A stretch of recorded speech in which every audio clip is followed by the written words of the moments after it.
Okay, guys, welcome back to the channel. Hope you're keeping well. Now, we're going to be watching a sit-down between Trevor Phillips and Science Secretary Peter Kyle. I do like Trevor Phillips. He continuously applies pressure to MPs so they answer questions and they don't dance around topics, because oftentimes we see them dancing around topics, and what we're going to see, what we've been seeing from this Labour government is anytime you bring up something that they are not excelling in and they seem to show and display incompetence in, they talk about the 14-year Tory rule, and they talk about, of course, the £22 billion black hole. That's it. That's their default.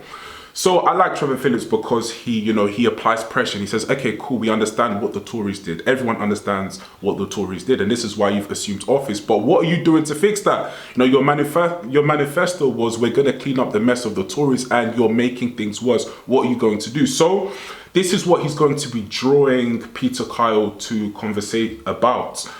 And we've just seen that Tulip Siddiq has just come under scrutiny for allegedly, embezzling £3.9 billion for infrastructural projects. So everything's just looking very, very bad. And she's meant to be anti-corruption, and she's involved in this scandal. So the Labour government cannot catch a break, but we must call it out. Anyway, guys, let's get straight into the conversation with Trevor Phillips and Peter Kyle. Peter Kyle, should the City Minister, Tulip Siddiq, stand down until the Prime Minister's ethics advisor clears her of any impropriety? I think she's done exactly the right thing. She's referred herself.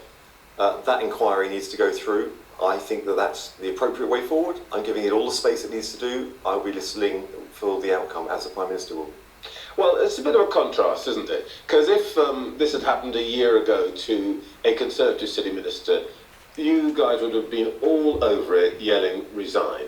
Why shouldn't she just stand back while this goes on?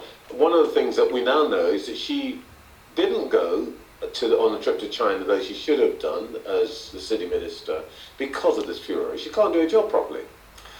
Well, actually, let's look back at what did happen. I remember calling for an investigation into Priti Patel's Home Secretary for allegations of bullying.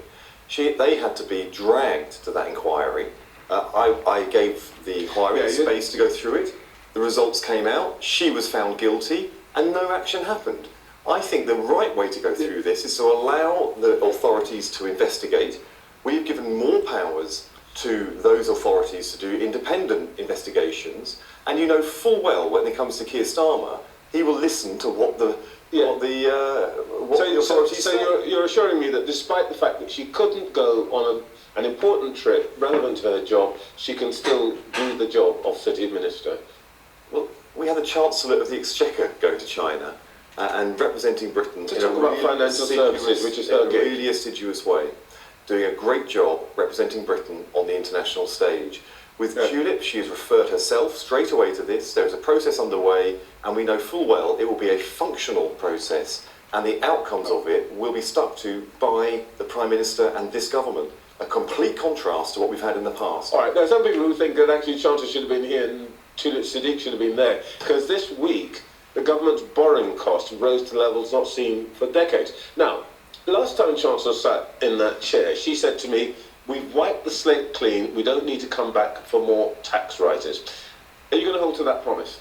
The spending envelope has been set. Look, I'm running a government department. I'm going to No, I'm asking about tax rises, not spending. Well, my job as running a government department is to stick with the spending envelope. Now, Rachel, the Chancellor, has set that spending envelope. It is within the fiscal rules. Those fiscal rules are not going to change. They're not going to be broken. This country will be returned to the financial stability for which Britain is always known until the Conservatives came in and trashed our economy and trashed the rules, and their word could not be taken as in. Now, I don't comment. You know the government doesn't comment on the ins and outs and the ups and downs of. I'm not asking you to comment. I'm just asking you to.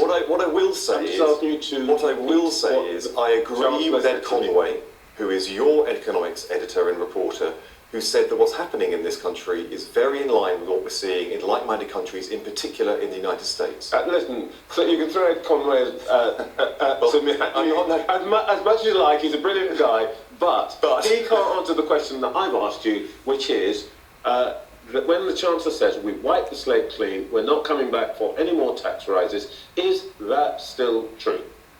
Well, when the Chancellor speaks, she speaks for government, and my job is to make sure that I put her words into action. So I'm keeping a tight grip on my own department so that we don't have to come back with the additional pressures. Now look, just look at what we're doing, Trevor. Over the summer, we got everything out into the open. At the autumn budget, the Chancellor reset our finances, she fixed the foundations, and now I am sitting here on the cusp of announcing an investment programme into our country that is going to get our infrastructure upon which we will build the economy of the future. For the simple reason, we do not accept the vice-lock grip, the cul-de-sac that the previous administration drove us into, where the only choices were on the back of high tax, low growth, was whether you cut or whether you raise taxes. I know you guys get growth into the economy. I know you guys want to take us back into the history of the Conservative Party in government and all of that. But let's talk about what you are doing. The point is that the Chancellor said that when she spoke here that she was wrong before the election to say that there wouldn't be more taxes and so on, because you didn't know it all. So actually, you didn't have it all out in the open. After the budget, she came in and she said there will be no more tax rises. Now, the point I'm really trying to get at here is, was it an error when she brought forward the budget to impose the tax rises, to give us the doom and gloom message? Because what's happened since then is that there's been no growth. Inflation is rising very slightly, and business is unimpressed. Was the budget a mistake? Because of the budget, I am able to sit here today and start the process of unveiling a radical reform of the way our country is structured. We will build the foundations of the digital infrastructure going forward, and into the future, digital infrastructure is going to sit alongside gas and electricity for the importance it has for our country. No, Trevor, listen. It is important because you don't answer the question I asked. I am answering the question. Was the budget, were the tax rises a mistake, as most business organisations are telling you? If we hadn't had that budget, I could not be sitting here talking about an investment programme that will get our country fit for the future and in the areas where growth is going to come from. We always said we couldn't fix the country in 6 months. After an election, you don't go back to zero. You don't start from a clean sheet. You start from where their predecessors left off. And they left us with a broken economy, public services on their knees, and our international relationships in tatters. And we have fixed the foundations, and now we're building on them. Okay, that's the fourth time you told me that in this. We don't need to return to it. But the point is this: after 6 months of your government, we are at the bottom of the table for growth in G4, and I just want to ask you straightforwardly, because the markets will open in 24 hours. What's your message to the lenders who think that their money is safer in America and Germany and are therefore pushing up our borrowing costs? You know full well that I would not comment on those sorts of interactions with the market, because the market needs to be independent of government. Why not? The market's what? Listen, but I do have a message, and the message is the same for every single person who's listening to that programme. We inherited our finances where we had a massive black hole, we had unfunded spending commitments. We have fixed those foundations. Sorry to interrupt. You told me this 5 times. No, but they know that. They've heard that. And what are you saying to them about now? What they haven't heard is our investment programme, which I'm here talking about for the very first time. Nobody has heard about the sovereign AI unit, which will be bringing together the constituent elements that we see in Silicon Valley, which we have in our country, if only they were coordinated, if only they had a champion. My point is, you're not even going to get a hearing if you don't confront this. Look at the growth rates. Let's look at that growth rate. America, US first, France second, Japan third, EU fourth, Canada, Germany, Italy. This is terrible, man, honestly. Wow.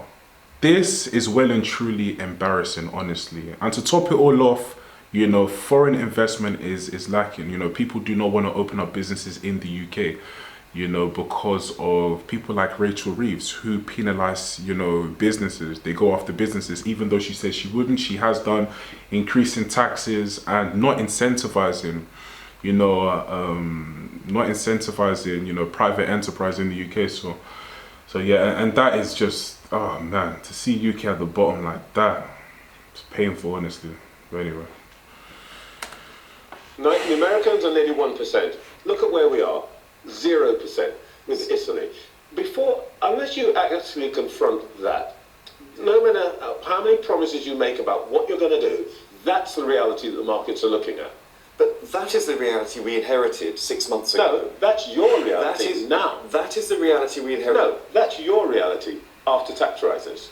That is the reality we inherited, and that is the reality we've had for 14 years. Highest tax for 80 years, lowest growth. We've been stuck in that vice. We are trying to break it. Now, yes, the Chancellor raised taxes, but look at where we're investing.